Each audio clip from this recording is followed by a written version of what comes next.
반갑습니다. 오늘은 산상순 가운데에서 첫 번째 나오고 있는 팔복 중에서 마지막 8번째 복에 대해서 말씀을 드리는 시간입니다. 먼저 하나님 말씀을 같이 한번 찾아보도록 하겠습니다. 마태복음 5장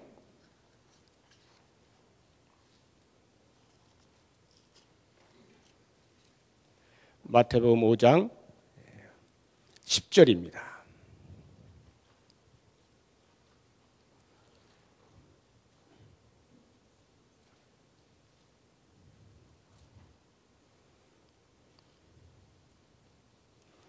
마태복음 5장 10절 제가 읽어보겠습니다. 의를 위하여 박해를 받은 자는 복이 있나니 천국이 그들의 것임이라. 10절. 그리고 이제 11절과 12절이 계속해서 내용이 이어지고 있는데 우리 11절과 12절을 같이 한 목소리로 읽어보겠습니다. 시작. 나로 말미암아 너희를 욕하고 박해하고 거짓으로 너희를 거슬러 모든 악한 말을 할 때에는 너희에게 복이 있나니 기뻐하고 즐거워하라. 하늘에서 너희의 상이 큼이라. 너희 전에 있던 선지자들도 이같이 박해하였느니라. 아멘. 이 11절과 12절은 10절의 말씀을 좀 더 구체적으로 설명을 해 놓은 말씀입니다. 재미있는 것은 그 내용이 좀 더 구체적이다라고 하는 것뿐만이 아니라 사용하고 있는 인칭이 바뀌고 있는 것을 볼 수가 있습니다. 10절까지를 보시면 5장 3절에서부터 팔복을 말씀하실 때 심령이 가난한 자는 복이 있나니 애통하는 자는 복이 있나니 온유한 자는 복이 있나니 뭐뭐 하는 자는 복이 있나니 계속 이렇게 3인칭으로 쓰이고 있잖아요. 마지막 8번째 복도 마찬가지입니다. 의를 위하여 핍박을 받은 자는 복이 있나니 이렇게 3인칭으로 쓰이다가 이제 11절과 12절에 가서는 인칭이 2인칭으로 바뀝니다. 보세요. 나로 말미암아 너희를 욕하고 2인칭이죠. 너 2인칭. 거짓으로 너희를 거슬러 모든 악한 말을 할 때는 너희에게 복이 있나니 기뻐하고 즐거워하라. 하늘에서 너희의 상이 큼이라. 너희 전에 있던 선지자들도 계속해서 너희 하면서 직접 듣는 대상을 향하여서 말씀을 하고 있는 것을 볼 수가 있습니다. 그것은 뭐 특별한 어떤 이유가 있다라기보다 이미 우리가 이렇게 읽으면서 뭐뭐 하는 자는 복이 있나니 뭐뭐 하는 자는 복이 있나니라고 이렇게 3인칭으로 쓰일 때는 왠지 모르게 나하고는 약간 거리가 있는 듯 이렇게 느껴지잖아요. 그런데 이제 예수님께서 곧바로 너희가 너희에게 너희를 이렇게 말씀하시게 되면서 그 소리가 나에게로 바로 들리게 되니까 훨씬 더 이게 실감나게 내가 좀 더 귀를 기울여서 들어야 되는 말씀이로구나 하는 생각이 들지 않습니까? 이러한 것을 보게 되면서 우리가 오늘 좀 더 팔복의 마지막 8번째 복이기도 하고 또 이렇게 인칭도 바뀌어가면서 나 자신에게 들려주시는 말씀이라 생각을 하면서 귀를 더 기울여 보았으면 좋겠습니다. 8번째 복을 보시게 되면 의를 위하여 핍박을 받은 자가 복이 있는데 그 복의 이유가 뭐냐면 천국이 그들의 것임이라. 가만히 보시면 첫 번째 복하고 똑같죠. 심령이 가난한 자는 복이 있나니 그 복의 내용이 뭐였습니까? 천국이 그들의 것임이라 이거잖아요. 천국이 그들의 것임이요. 이렇게 팔복의 첫 번째 복과 마지막 복이 천국이 그들의 것이다 라고 하는 것으로 마치 보자기의 양끝에서 이렇게 싸고 있는 듯해 보이지 않습니까? 그래서 그 가운데에 이제 여러 복들이 함께 이렇게 들어가 있는 듯이 보여지는 것입니다. 무엇을 말하느냐 하면 예수님께서 지금 산에 오르셔서 그 대상들을 향하여 지금까지 너희들이 이 땅에서 살아왔던 삶의 방식이 어떠하든지 이제는 예수 공동체 안에 들어온 자들로서 하나님 나라의 백성들은 이렇게 살아야 한다라고 하는 하나님 나라의 방식, 수칙을 말씀을 하실 때에 그 하나님 나라의 백성됨이 곧 천국이 그들의 것이다 라고 하는 천국 상속자 아닙니까? 이 천국 상속자 된 정체성을 그들에게 말씀해 주면서 그러한 정체성을 가진 사람들은 과연 어떠한 모습으로 살아야 할 것이냐라고 하는 것을 8가지로 조목조목 말씀하시면서 그 정체성에 걸맞은 사명, 삶의 양식을 살아야 한다. 이렇게 설명을 하고 있는 것입니다. 그렇게 해서 이제 한 묶음으로 팔복이 예수 믿는 사람은 하나님 나라에 속한 사람은 이러한 삶이로구나 이해가 되어지는 거예요. 그런데 이 8번째 복을 보시게 되면 지금까지 보아온 복들이 다 상당히 역설적이었죠. 세상과는 다른 모습으로의 복을 이야기하고 그 복의 이유들을 설명을 하고 있어요. 오늘 말씀은 더더욱이나 그렇습니다.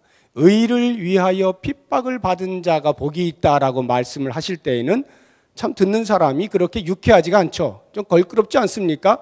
의를 위하여 왜 박해를 받아야 하는가 라고 하는 생각이 들잖아요. 예수를 믿으면 좀 뭐가 좀 잘 되는 뭐 그런 것이 있어야 될 텐데 박해받는 것이 뭐가 복인가 라고 싶을 정도로 그간도 역설적이어 왔는데 이 마지막 8번째 복은 지금까지 것보다 훨씬 더 강력한 역설을 말하고 있잖아요. 박해받는 것이 복이라는 거죠. 이러한 역설을 우리가 보게 되면서 과연 의를 위하여 박해를 받는다는 것이 무슨 말인가 하는 것을 좀 생각을 해볼 필요가 있겠습니다. 먼저 이제 말씀을 보시게 되면 의를 위하여 박해를 받은 자는 이렇게 나와 있죠. 우리 한글 성경에 박해를 받은 자는, 그래서 과거에 박해를 받았던 적이 있는 뭐 이렇게 과거형으로 이렇게 쓰여져 있어요. 실제로는 이 원문을 보면 완료형으로 쓰여져 있는데, 완료형이라고 하는 것은 어떤 시제를 말하느냐 하면 과거에서부터 쭉 되어 와서 현재까지 진행되고 있는 것을 말합니다. 그러니까 의를 위하여 과거에서부터 핍박을 받아서 지금도 핍박을 받고 있는 자들은, 이것이 이제 정확한 해석이 되겠습니다. 그러니까 의를 위하여 핍박을 받는 자는, 박해를 받는 자는이라고 만약에 번역을 한다면 좀 미래적인 의미가 있어서 쉽게 와닿지가 않고, 이렇게 핍박을 받은 자는, 박해를 받은 자는 하면 과거에 언제 한번 받았던 사람으로 생각이 되어져서 지금은 무엇일까 고민이 좀 되어지는 그런 좀 애매모호한 번역상의 문제가 있습니다만, 의미를 여러분들이 잘 아셔야 돼요. 쭉 이렇게 받아오고 있는, 그러니까 그 박해가 뭐 언제 한번 잠깐 있다 없어지거나 아니면 언제 미래에 한번 있을지 없을지 모를 그런 것이 아니라, 그리스도인이라면, 하나님 나라의 백성이라면 거의 경험할 수 있는 그러한 박해를 의미하는 것입니다. 자, 그러면 그 의를 위하여 박해를 받은 자가 복이 있다라고 말을 할 때에 그 의가 무엇이냐? 의를 위하여라는데 그 의가 무엇이냐라고 하는 겁니다. 우리가 이 박해를 받는 것에 대해서 이런 식의 오해를 안 하셨으면 좋겠습니다. 예수를 믿으면 신자가 겪는 고난들이 있잖아요. 어려움들이 있지 않습니까? 문제들이 발생하고요. 때로는 핍박을 받기도 하죠. 그런데 이 신자가 받는 고난을 전부 다 묶어서 다 이 5장 10절의 내용과 결부를 시키시면 안 됩니다. 신자가 받는 고난은 전부 의를 위하여 받는 박해다, 이렇게 생각하시면 안 되는 거예요. 그렇지 않은 경우가 얼마든지 있습니다. 우리의 삶을 이렇게 보셔도 금방 알 수가 있는데, 우리가 신자로서 살아가지만 때로 어려움을 겪거나 고난을 받거나 뭐 할 때에 그것이 반드시 의를 위하여 받는 경우만은 아니죠. 때로는 내 성격이 아주 유별나 가지고 보통 사람들하고 잘 어울리지 못하는 것 때문에 사람들로부터 쟤는 왜 저래? 예수 믿는다면서 라고 하면서 이렇게 손가락질을 받는 경우도 있을 수 있죠. 뭐 아주 쉽게는 남의 것을 훔쳐버리면 도둑질하고서 사람들로부터 저 뭐 저런이 다 있어? 이렇게 할 때 그것을 나는 예수를 위하여 핍박을 받고 있어, 이렇게 생각할 사람은 아무도 없잖아요. 그러니까 신자로서 받는 고난이 전부 다 의를 위하여 받는 박해는 아니다라고 하는 것입니다. 뭐 이렇게 도덕적으로 사람 같지 않아서 받는 박해에 대해서는 우리 모두가 인정을 할 만하죠. 그러나 좀 애매한 것들도 있어요. 예를 들어서 목사인데 정치적인 이념이 분명합니다. 그래서 그 정치 이념을 따라서 활동을 하다가 보니까 나도 모르게 이제 감옥에 가게 된 거예요. 감옥에 이제 갇혀 들어갔을 때 그 안에서 딱 앉아가지고 내가 주의 이름을 위하여 이제 고난을 받는다라고 생각을 한다거나, 아니면 그 교회 성도들이 우리 목사님이 의를 위하여 지금 핍박을 받고 있으니 다 같이 기도합시다라고 할 때에 그것이 뭐 맞을 수도 있겠지만 안 맞을 수도 있어요. 즉 의라고 하는 것이 정치적 이념으로 나타났을 때에 그 정치적 이념이 반드시 우리 기독교가 이야기하는 지금 예수님께서 말씀하시는 그 의와 부합되느냐? 안 그럴 경우도 많이 있다는 것입니다. 그렇기 때문에 그런 애매한 부분도 우리가 잘 봐야 되고요. 또 예를 들어서 예수를 믿는데 참 잘 믿어요. 잘 믿는 수준이 우리가 흔히 이야기하는 광신적이에요. 광신적으로 믿는다는 게 어느 정도 수준을 말할 수 있을까요? 그것도 뭐 보는 사람마다 조금씩 차이는 있겠습니다만 뭐 쉽게 우리 모두가 이해할 수 있는 건 이런 거죠. 예수를 믿는다라고 하는 것, 뭐 교회 간다, 아니면 무슨 뭐 부흥회를 참여한다, 뭐 수련회 간다라고 하는 것으로 뭐 한 달을 어린 아이가 집에 있는데 그냥 방치해 둔 채 한 달 동안 뭐 오직 주님을 위하여서 뭐 이렇게 보따리 싸들고 어디 나와가지고 뭐 있다든지 하는 것은 조금 광신적이죠. 뭐 우리들은 없죠. 우리들은 그런 경우가 없어요. 그러나 조금만 이 기독교에서 조금만 옆으로 이렇게 가면 비슷한 기독교들 보시게 되면 이런 광신적 행위들이 굉장히 많고요. 그런 광신적 행위로 인하여서 가족으로부터 핍박을 받는다거나 주변 친구들로부터 아니 무슨 그게 뭐야? 그게 뭘 믿는 거야? 라고 이렇게 손가락질을 받을 때 그것을 내가 주를 위하여 고난을 받는다라고 생각을 하고 있는 사람들이 있을 수 있겠죠. 이럴 때 과연 그런 고난들을 과연 의를 위하여 박해를 받는다라고 말할 수 있겠는가라고 하는 것을 우리가 생각을 해봐야 되는 거예요. 그러면 지금 예수님께서 말씀하고 계시는 이 의를 위하여, 또는 더 정확히 표현하자면 의를 인하여인데, 의 때문에 이런 말인데, 이 의 때문에 받는 박해라고 말할 때 이 의는 과연 무엇을 의미하느냐? 이겁니다. 의라고 하는 것은 우리가 생각하고 있는 도덕적 수준에서의 의가 아니에요. 다른 사람들보다 선하게 사는 것, 의롭게 사는 이런 도덕적, 윤리적 수준에서의 의를 말하고 있는 것이 아니라 예수님의 의는 사람들이 취득할 수 없는, 사람들의 마음속에서 아무리 뒤집어 보아도 꺼집어낼 수 없는, 전적으로 누군가에 의해서만 주어질 수 있는 절대적 의를 말하는 거예요. 그 절대적 의가 무엇입니까? 예수 그리스도를 믿는 믿음으로 발생하는 의죠.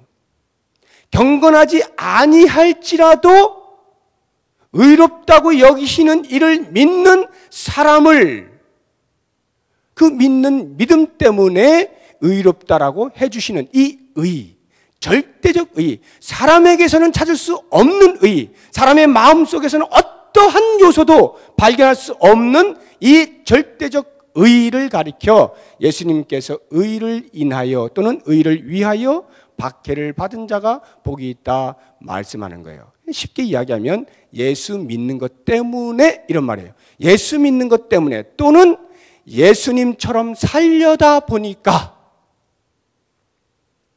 외부로부터 받게 되는 박해, 고난, 이것을 의미하는 것입니다. 자, 그렇다고 하면 실제로 이런 박해가 있습니까? 라고 할 때 우리는 뭐 역사를 통해서 얼마든지 들어오지 않았습니까? 특히 초대교회 당시에 있었던 박해는 말로 표현할 수 없죠. 다른 어떤 이유도 아니고 오직 예수를 믿는다라고 하는 그 한 가지 사실 때문에, 예수님처럼 살아보겠다라고 하는 그 삶, 그 한 가지 때문에 받는 박해가 초대교회 당시에는 비일비재하지 않았습니까? 오늘 제가 한번 그 초대교회 당시에 있었던 박해를 그 쓴 저자가 있는데, 그 저자의 그 책 속에 그 워크만이라고 하는 사람이 초대교회 박해라고 하는 제목으로 글을 쓴 것이 있어요. 거기 보면 그 박해의 내용이 조금 이렇게 나와 있는데, 제가 그걸 한번 소개를 해드리려고 해요. 어느 정도의 박해를 받았는가. 물론 우리가 알고 있는 뭐 여러 가지 박해의 모습들이 있겠습니다만, 한번 이 글을 통해서 여러분들이 한번 들어보시기 바랍니다.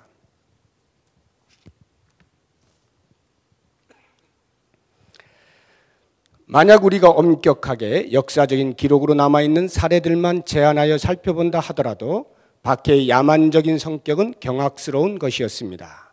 당시 사법적 조처의 대부분이 잔인하긴 했지만 그리스도인들에 대한 형벌은 특별히 더 심했습니다. 어떤 경우에는 부모를 살해한 자에게 가해지는 형벌이 그리스도인들에게 가해졌는데, 즉 뱀이 들어있는 자루에 함께 넣어져 묶인 채 바다에 던져졌습니다.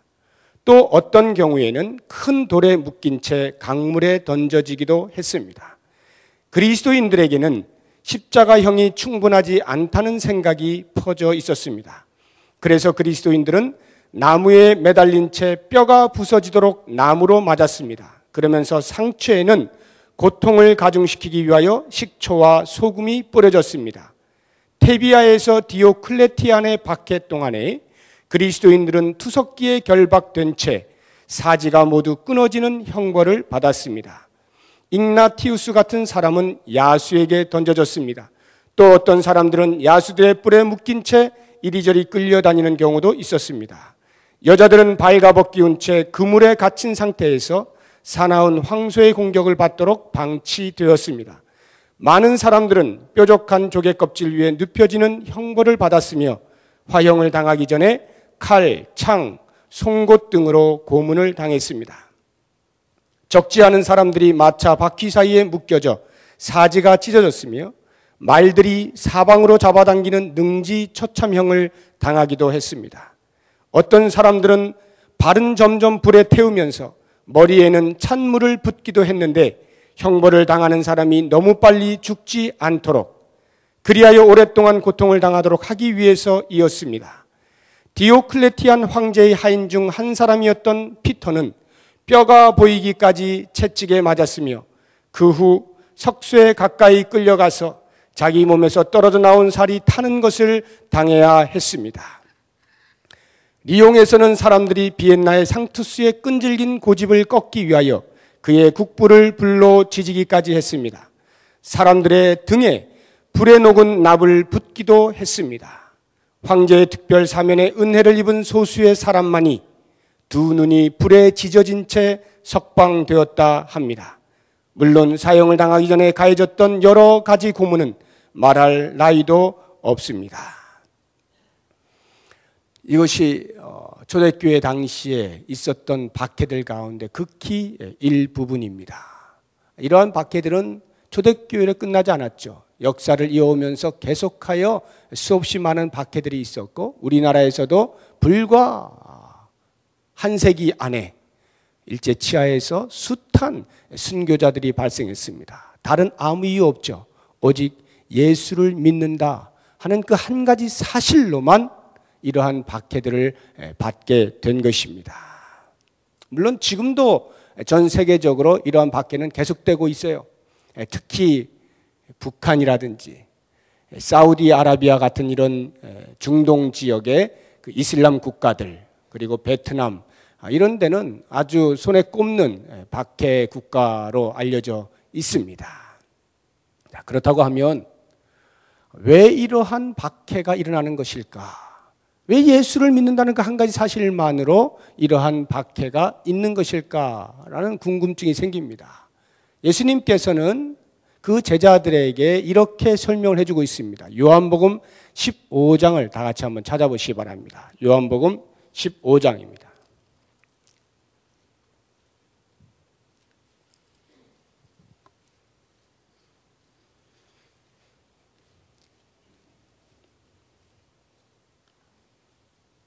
요한복음 15장 18절에서 20절까지 말씀입니다. 18절에서 20절까지 우리 같이 한번 천천히 읽어보겠습니다. 세상이 너희를 미워하면 너희보다 먼저 나를 미워한 줄을 알라. 너희가 세상에 속하였으면 세상이 자기의 것을 사랑할 것이나 너희는 세상에 속한 자가 아니요 도리어 내가 너희를 세상에서 택하였기 때문에 세상이 너희를 미워하느니라. 내가 너희에게 종이 주인보다 더 크지 못하다 한 말을 기억하라. 사람들이 나를 박해하였은즉 너희도 박해할 것이요 내 말을 지켰은즉 너희 말도 지킬 것이라.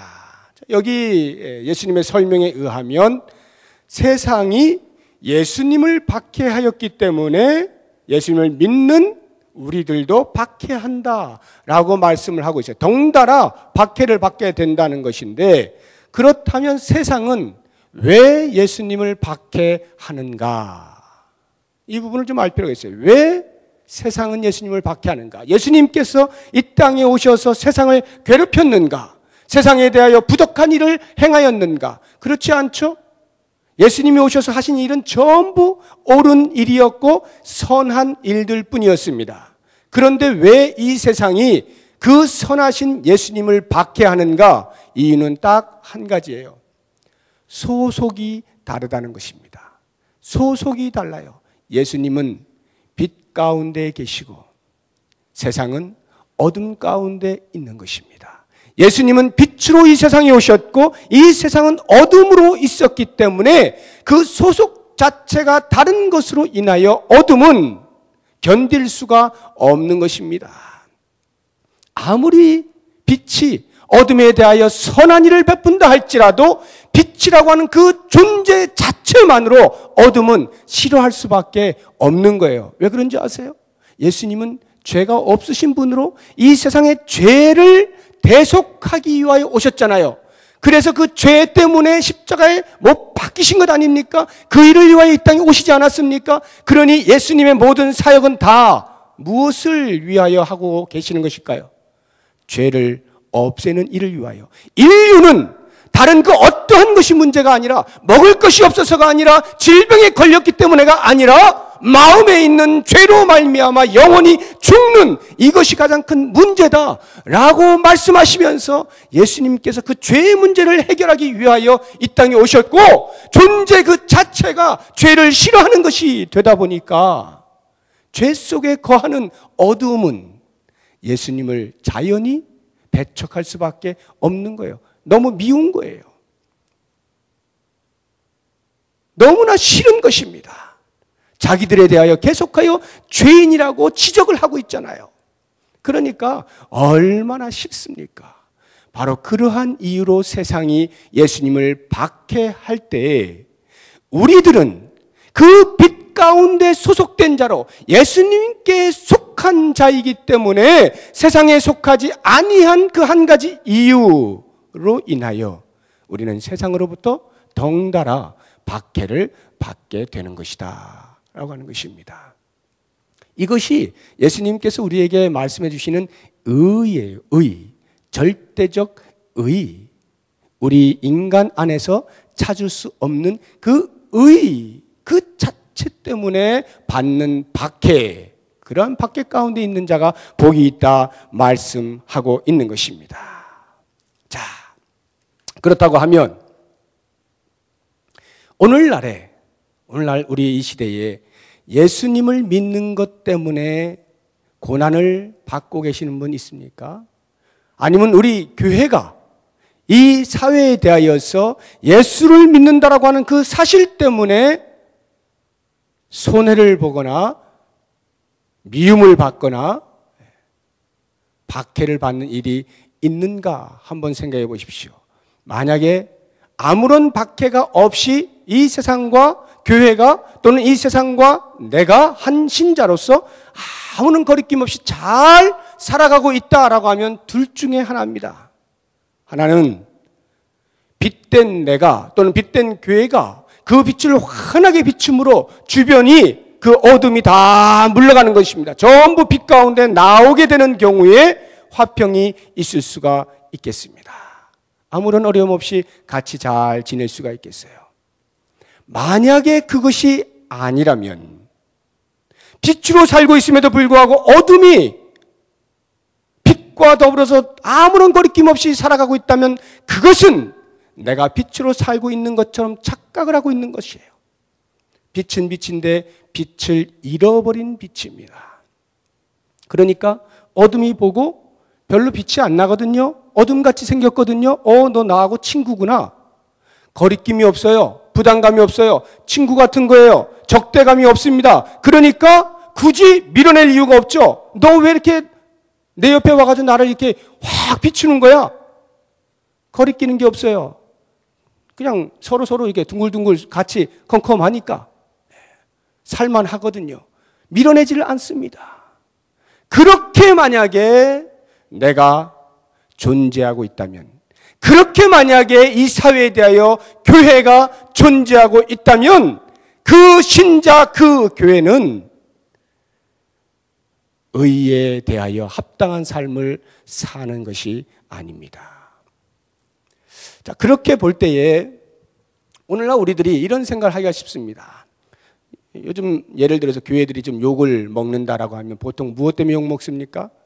요즘에 욕 먹는 그 욕의 내용은 대부분이 제대로 못 살아서, 예수 믿으면 적어도 이 정도의 도덕적 수준은 돼야지라고 하는 상식 이하로 살게 되는 그러한 경우에 욕들을 먹죠. 이게 오늘날의 교회의 현실입니다. 그렇기 때문에 오늘날의 교회가 도전받고 있는 것은 어떠한 면이냐 하면, 그와 같이 사람들이 보아서 야, 좀 예수 믿는 사람들이라면, 교회라면 적어도 이 정도는 살아 주어야지 라고 하는, 그래야 좀 박수 좀 쳐주고 야, 정말 칭찬할 만한, 마치 초대교회 당시에 그렇게 열심히 살았더니 백성들이 다 칭찬하더라 하는 그런 어떤 소리 들을 것 아니냐라고 하는 그 상대적 의에 대한 도전을 많이 받아요, 교회들이. 그 상대적 의의 수준을 높이는 것을 마치 교회의 본질을 찾는 것처럼 착각을 하고 그 부분에 대하여 초점을 맞추고 살아가는 신자, 교회가 늘어나고 있는 것입니다. 저는 지금 그런 도덕적 수준을 무시하라는 이야기가 아닙니다. 이것은 예수를 믿는 본질적인 의의를 가지고 있는 사람, 예수 그리스도처럼 살기를 원하는 본질을 보여잡고 있는 사람에게 있어서는 당연히 저절로 나타나는 현상이에요. 그런데 우리는 그 현상을 놓고 마치 그것이 절대적 의인 것처럼 상대적 의의 수준을 끌어올리는 것으로 교회의 교회됨을 인정하려고 하는, 인식하려고 하는 착각들을 하고 있다는 것입니다. 예를 들어서 우리 교회가 요즘 주일마다 전도를 나가요. 우리 전도부하고 또 우리 남전도하고 이렇게 힘을 합해 전도를 나갑니다. 그냥 전도 나가는 게 아니라 이 지역 사회에 선한 영향력을 미치기 위해서 집게 들고 봉투 들고 이 주변에 더러운 그런 쓰레기를 주스면서 길거리를 정화하면서 복음을 전합니다. 얼마나 좋은 일입니까? 그 휴지 줍고 있는 우리들의 모습, 비록 띠를 둘렀다 할지라도, 동북교회라는 띠를 둘렀다 할지라도 그 집게를 들고 휴지를 줍고 있는 모습에서 손가락질하는 사람이 있을까요, 없을까요? 이 지역에서 자기네 집 앞에 있는 휴지 주워주는데 누가 손가락질 하겠어요? 박수를 치죠. 자, 저 어느 교회야? 동북교회. 박수를 치는 것입니다. 우리 교회는 그렇게 지역으로부터 칭찬을 받아야 돼요. 정말 남들이 좀 하기 싫은 거 하면서 도덕적인 수준을 끌어올려야 됩니다. 그런데 중요한 건 이거예요.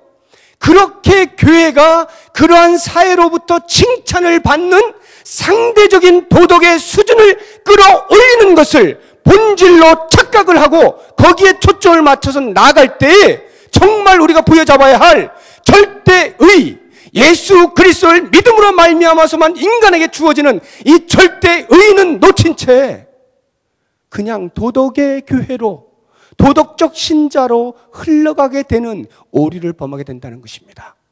굉장히 무서운 거예요. 과연 오늘날 외부적으로 큰 박해가 없는 이와 같은 때에 교회는 무엇을 본질로 부여잡고 과연 나아가느냐 하는 부분에 대해서 오늘 말씀을 잘 보셔야 되는 것입니다. 상대적인 도덕의 수준 끌어올려야 됩니다.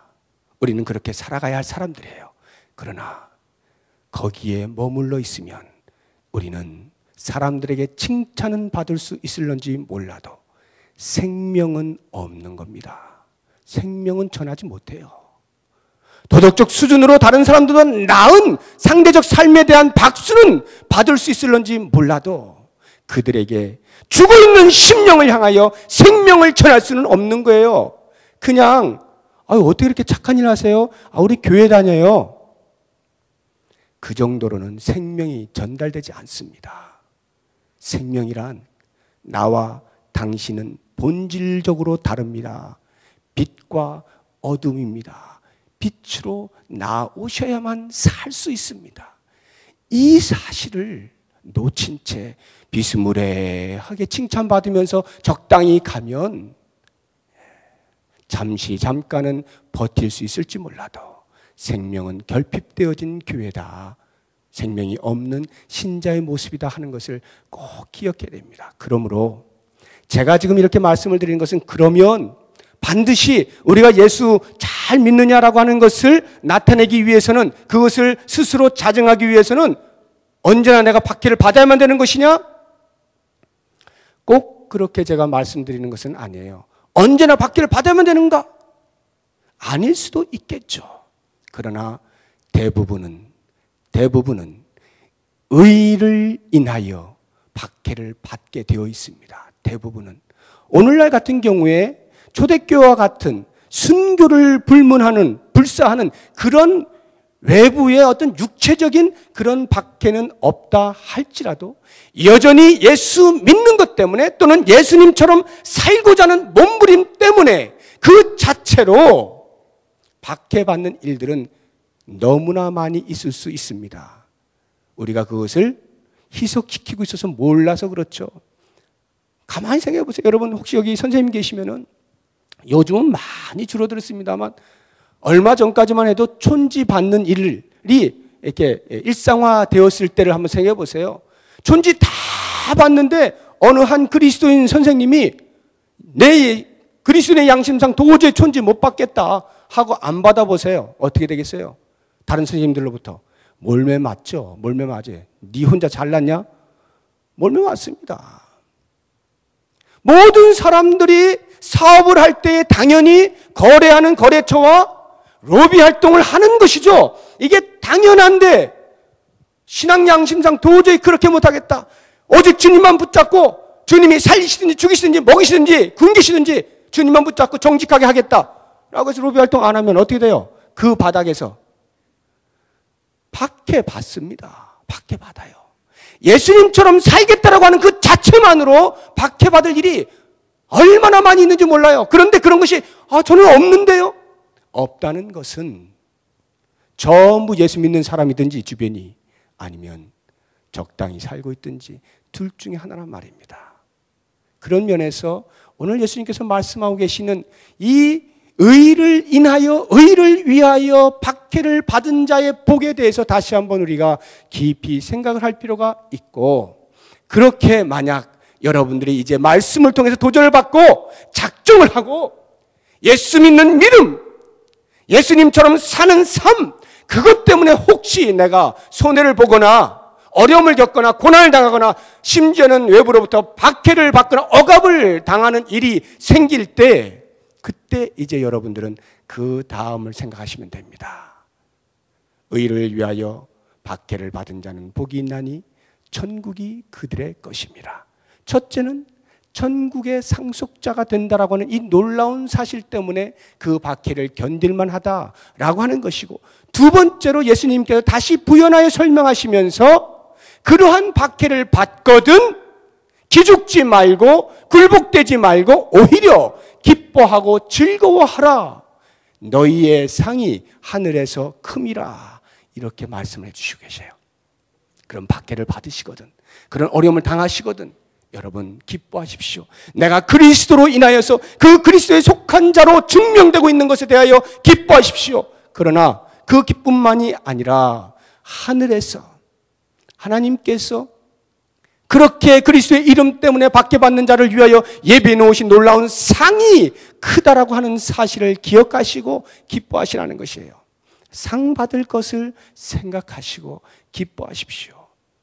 혹시 상 하니까 여러분들이 이런 생각을 또 하실는지 모르겠어요. 우리가 뭐 상 받으려고 신앙생활 하나? 아주 고상한 그런 생각을 또 하시는 분들이 계실 수 있는데 여러분 어떻습니까? 여러분 상 받으려고 신앙생활 하는 거 아닌가요?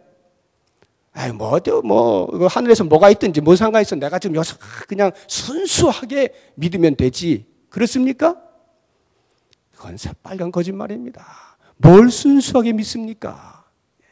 우리가 이렇게 이 땅에서 그런 어려움들을 겪고 있는 이유는 주께서 예비해 놓으신 상이 하늘에 분명히 있기 때문에 그거 바라보고 견디는 거 아닙니까? 그러니까 사도 바울도 저 위에 있는 상을 바라보고 지금 나는 표대를 향해 달려간다라고 말씀하는 거 아니겠습니까? 상이 있어요. 사랑하는 사람이 결혼을 하려고 하는데 만약에 그 배우자가 돈이 무지하게 많아. 그 돈 바라보고 결혼을 하려고 한다면 그 결혼은 계산적인 결혼이 되겠죠. 계산적인 결혼이 될 거예요. 그러나 너무나 사랑해서 결혼을 하고자 한다면 그 결혼은 결코 계산적인 결혼이 아니겠죠. 우리가 하늘나라의 상을 바라보고 오늘 이 시대를 견뎌낸다라고 하는 것은 그런 계산적인 것이 아니란 말입니다. 우리 하나님께서 약속하신 약속을 바라보고 이 땅을 견뎌내는 거예요. 진실한 신앙의 모습이죠. 그러한 삶을 우리가 살아드릴 때에 비로소 사람들은 그 당시에는 박해를 하고 공격을 하고 못살게 굴고 죽일 듯이 짓밟기도 하지만 역사를 통해서 보게 되면 그 역사 속에서 계속하여 그 박해를 통하여 꽃 피어지는 기독교를 보게 되지 않습니까? 우리의 삶이 때로 현실적으로 지금 내가 박해를 받아서 마치 죽은 자와 같은 삶을 산다 할지라도 이것이 하나님의 역사 속에서는 언제 이 박해를 통하여 꽃이 피어질지 모르는 그 엄청난 미래를 생각하면서 우리가 오늘을 얼마든지 이겨낼 수 있을 뿐만 아니라 그렇게 박해를 견뎌내는 자에게 하나님께서 하늘에서 큰 상을 예배해 놓으신다는 것 꼭 기억하시면서 오늘 말씀에 도전을 받으시고 먼저는 예수 믿는 사람다운 삶을 살아주시길 바라고 그렇게 살아드릴 때 오는 박해가 있거든 기꺼이 견디시고 하늘을 바라보시고 승리하는 놀라운 삶이 우리 모두에게 있기를 바랍니다. 기도하겠습니다.